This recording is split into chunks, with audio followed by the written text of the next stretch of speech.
Hello and welcome. Live from Channels Television's global headquarters in Lagos, Nigeria, you're watching Newsroom Series. I'm Dominic Iwiwa, and today our focus will be on the North Central.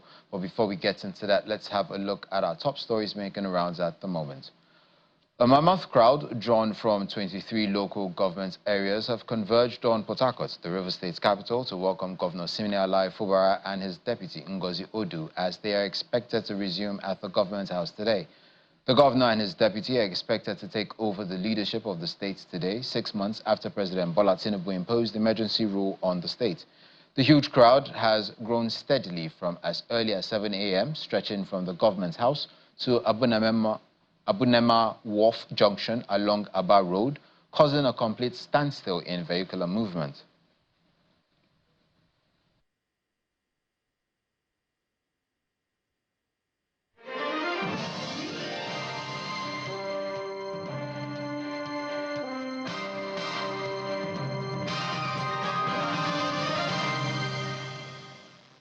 We start off in Plateau State, where Governor Mutfwang has restated his call for state police as he unveils plans to recruit 1,450 security personnel into Operation Rainbow.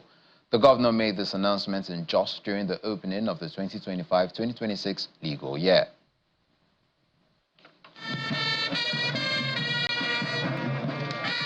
The ceremonial opening of the legal year in Jos is not just about tradition. It becomes a platform for Governor Mutfwang to announce new security measures and reaffirm his support for justice in Plateau State. The governor, who arrives at the High Court for the ceremony, reveals that 1,450 new personnel will soon join Operation Rainbow to boost community policing. He again calls for the establishment of state police to tackle insecurity more effectively. Let me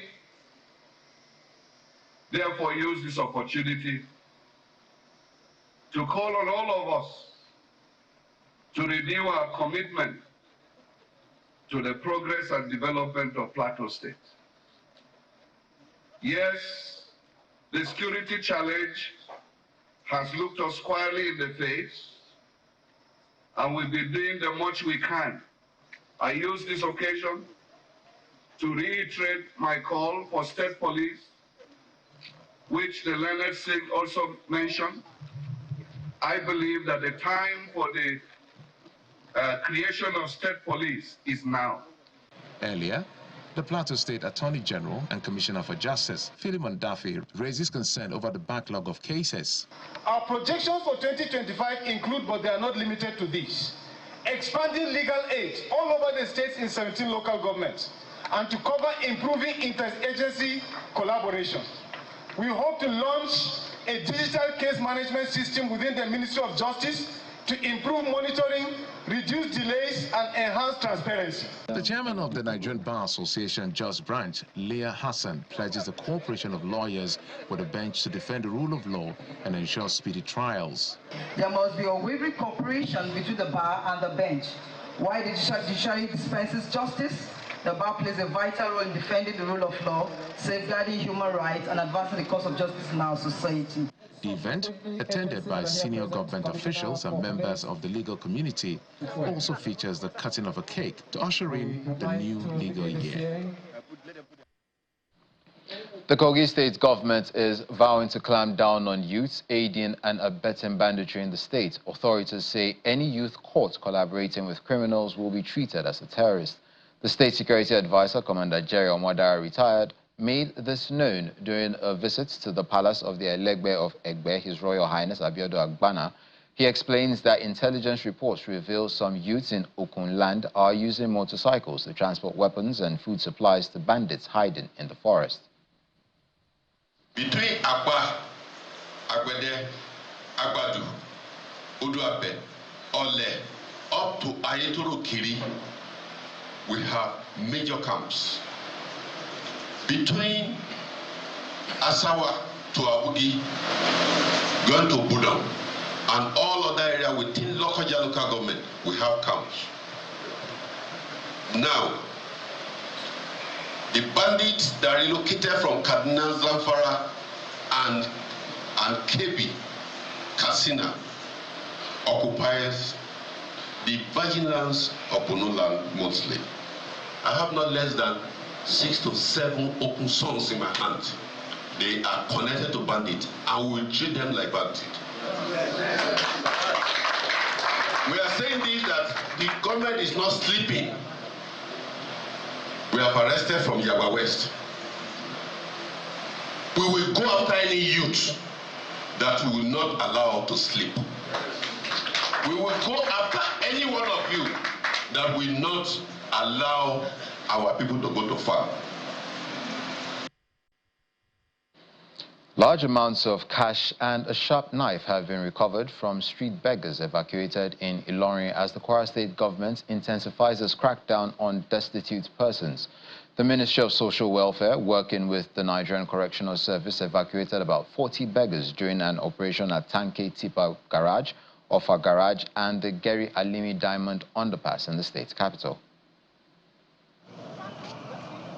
So far, so good. We've recorded a lot of success in this exercise. The reason is that the number that we picked the last time compared to what we have picked today is reduced, meaning that, and the people that we've picked, I think we only have about 3 people that actually showed up from the same exercise that we did the last time.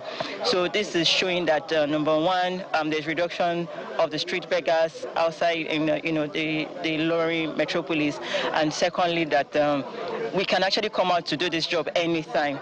They should also know that, yes, we are on the watch for them, and we are not resting, that we want to say no to street begging in Kwara State. According to the Nigerian Correctional Service, those arrested will face community service as a deterrent to others.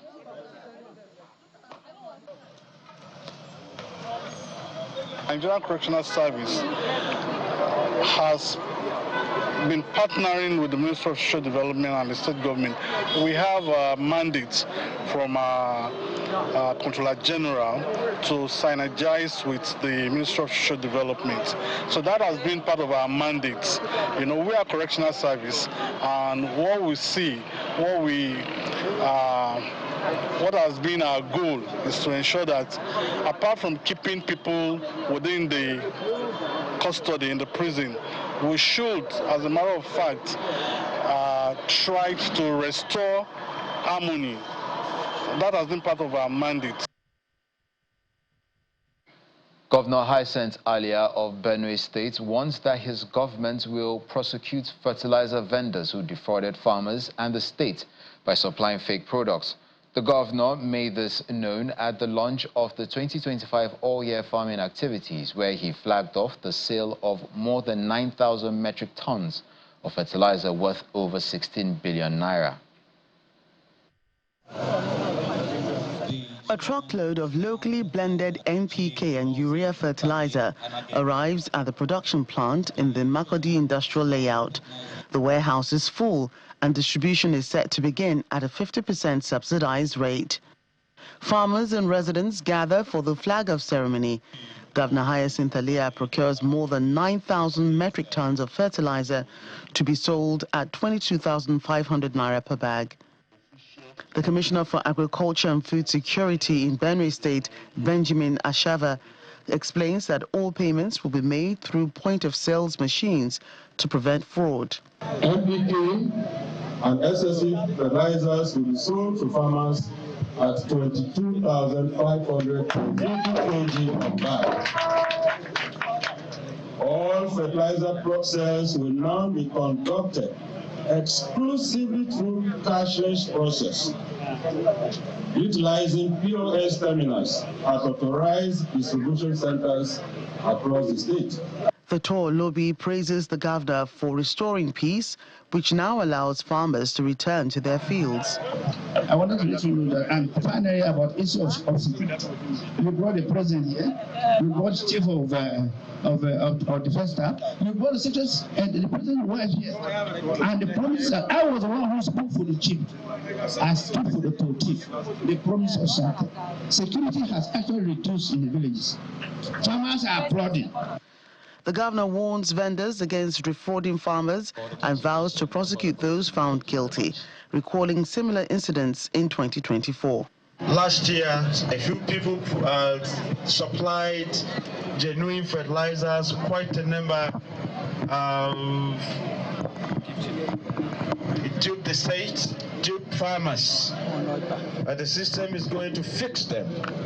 But now that we have gotten all the figures we need, the state will be paying in the sum of over 5 billion naira to contractors.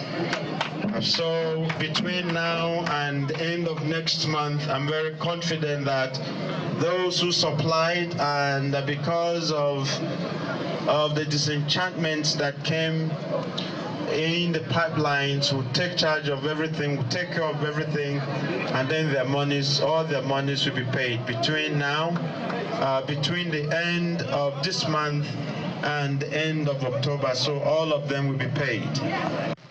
He then officially flags off the sales at 50% subsidy, with the state government covering the difference.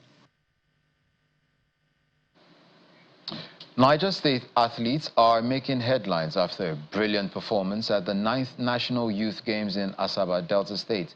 Team Niger finished the competition with an impressive total of 11 medals, a success widely celebrated as a big boost for youth sports development in the state. Niger State's team of 219 athletes competes in different categories at the National Youth Games. They finished 13th overall, winning a total of 11 medals, 4 gold, 3 silver and 4 bronze. The medals come from weightlifting, boxing, Scrabble, tennis, kickboxing, taekwondo and judo. The chairman of the Niger State Sports Commission, who leads the team, thanks the athletes for their performance. I believe in welfare, and the only way I can motivate people to do better is to reward them. That is personal from me. It's not even from the government. I know we are seeing the governor tomorrow, and that's what governor is going to do is going to be greater than what I have given them from my pocket. He says the results show that grassroots sports development remains the key to grooming future champions. I have interest in one very particular event, which is the Scrabble event. It was an event that so much took my time and gave me excitement. I watched that with keen interest because of the category of the person participating in the event, his age, and the smartness of the champion in that event. It was what gave me joy. So I believe if we are going to do more to our youth, we must go back to the grassroots, and that is the foundation of every route. Some medalists also share their excitement through the Sports Commission. I feel very happy, and I'm sure that next year I'm going to do more than this. This is the first time athletes are happy after coming back from their various games, because last 2 years many people won, last year many people won. There is nothing like this, because many people talk, they will not do it. Even when our chairman said it, many people did not believe him, but when he did it, I'm the first medalist in Niger State, but when he come, he promised and he did it. That's what makes everybody gear up for their gold medal. The athletes thank the governor of Niger State for fulfilling his promises and boosting their morale. Nigeria's First Lady, Senator Oluremi Tinubu, is asking women receiving financial grants under the Renewed Hope initiative to use the support to grow their small and medium-scale businesses. The message is delivered in Lokoja, the Kogi State capital, by Mrs. Sefinat Ododo, the wife of the Kogi State governor, during the official disbursement of grants to 500 women. She explains that the fund is designed to help beneficiaries expand their businesses and improve their livelihoods. Foundation. This is the Women Economic Empowerment Program under the Renewed Hope initiative, designed to support 500 women in Kogi State to grow their small businesses. The wife of the Kogi State governor, Mrs. Sefinat Ododo, represents the First Lady, Senator Oluremi Tinubu, at the event where she expresses optimism that the intervention will strengthen women's businesses. 500 women from each of 36 states and the FET will be receiving 50,000 naira each. to strengthen and recapitalize their existing small businesses. I will be presenting the 50,000 naira each to some of pre-selecting 500 beneficiaries at this event today.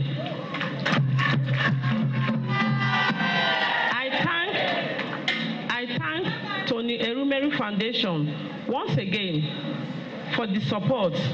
May this act of generosity inspire many more across our nation. Other government officials at the event explained that the grant is aimed at helping women sustain their families and contribute to the state's economy. Expand your business. Don't use 10 hands to eat. Don't use the old hands inside the pot. Please use it to expand your business. By the time you expand your business, it will grow more. Families empowered and communities transformed through real and sustainable support. I want to sincerely thank Her Excellency, the First Lady of the Federal Republic of Nigeria, our dear mother, Her Excellency, the First Lady of Kogi State, for their commitment to women's welfare and empowerment under the Renewed Hope Initiative. Your vision is not just promises, it is changing lives every day. Mrs. Ododo then makes a symbolic presentation of cash to the beneficiaries, one after the other. 250 young people in Plateau State have graduated from the Youth Entrepreneurship and Skills Acquisition Project. The training, which takes place at the Citizenship and Leadership Training Center in Jos, focuses on multiple entrepreneurship skills. The Plateau state government is equipping young people with practical skills that will create new job opportunities and reduce unemployment. The initiative is funded by the state government in collaboration with the Federal Ministry of Youth Development. A total of 250 youths are trained in different skills that can generate wealth if fully applied. At the graduation ceremony, the Commissioner for Youth and Sports Development explains that the program is part of wider efforts to fight unemployment and boost the state's economy. I'm happy that the youths have been given a space in governance, and those that didn't get the space in governance have been empowered via skills. So we're doling out the dividends of democracy to our youths, and we are happy that the youths are also cooperating. You can see how elated and excited they are. We've trained them in ICT, trained them in leather works and fashion design, and we hope that they will go back to the communities and make impact. The North Central Coordinator of the Federal Ministry of Youth Development, Deborah Simon, describes the program as unique and impactful.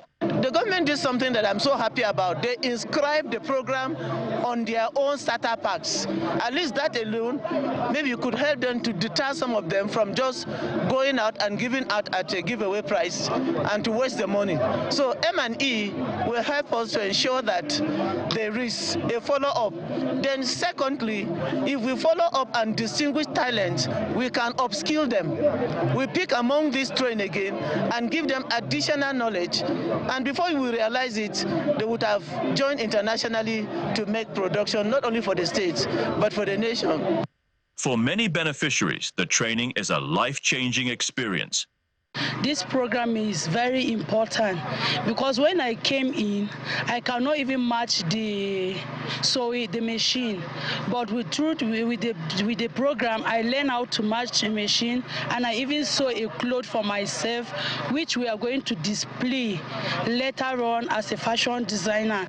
Graduates also receive starter packs to support their entrepreneurship journey and are encouraged to share their skills with others to spread the benefits across communities. The Kwara State APC Elders Caucus is calling for the party's next governorship candidates to come from Kwara North Senatorial District. At a briefing in Ilorin, the elders say Kwara Central has produced governors for 20 years, while Kwara South has led for 8 years, making it fair for Kwara North to produce the party's flag bearer in 2027. With regard to the race to the 2027 election, this caucus of elders had made this view its view and stand no on the senatorial zone to produce the next governorship candidate of APC in Kwara. It is in interest of fair play, equity, justice that we members of the Kwara APC Elders Caucus unanimously agree that the next gubernatorial candidate of our great party should emerge from Kwara North. Meanwhile, the APC is intensifying mobilization for the ongoing continuous voter exercise, with party leaders urging members to collect their PVCs and register more voters ahead of the elections.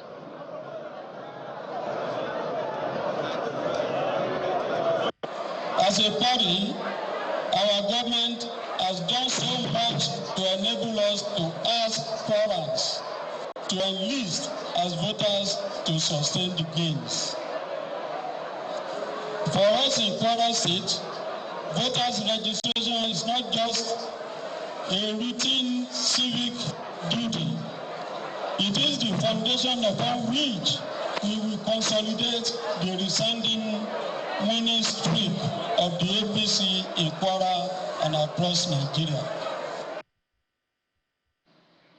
The North Central Development Commission, NCDC, is assuring residents that all states in the region will enjoy equal development projects. The Managing Director, North Central Development Commission, Mr. Cyril Senior, made the pledge in Lafia after the Commission held its second meeting since its inauguration. He reveals that the NCDC will solve the challenges faced in the region. Tackling insecurity, improving infrastructure, and addressing environmental and climate change challenges are top priorities for the North Central Development Commission, NCDC, as it begins work in the region. Members of the board and management of the commission pay a courtesy visit to Governor Abdullahi Soleh at the Government House in Lafia, the Nasarawa state capital. Governor Soleh asks the team to carry out their mandate in a collective and inclusive manner. I will prefer we sit there together, all of us, all the governors sit down there and say, okay, this is what I think is what we can do, and then we agree on it together as a team. Members of the National Assembly sit with you and say, this is what we think you can do. Then you can go back and draw your blueprint. You know, if you do that, you will be able to be successful because you are doing something that is collectively agreed. You know, so that's the way that I'm hoping that you will operate. That's the way that I'm hoping you can be a model that maybe even others can look at it and say, look at the way the North Central is working very peacefully, and that's the way. Stakeholders from the legislature also share expectations from the new commission. It has to do with virtually all the state of the North Central. And you see, with the Development Commission, we expected a lot of good tidings from them, considering how the sister development commissions have been operating, the Northeast, the Northwest, the Southeast, and the South-South. Most especially the Niger Data Development Commission.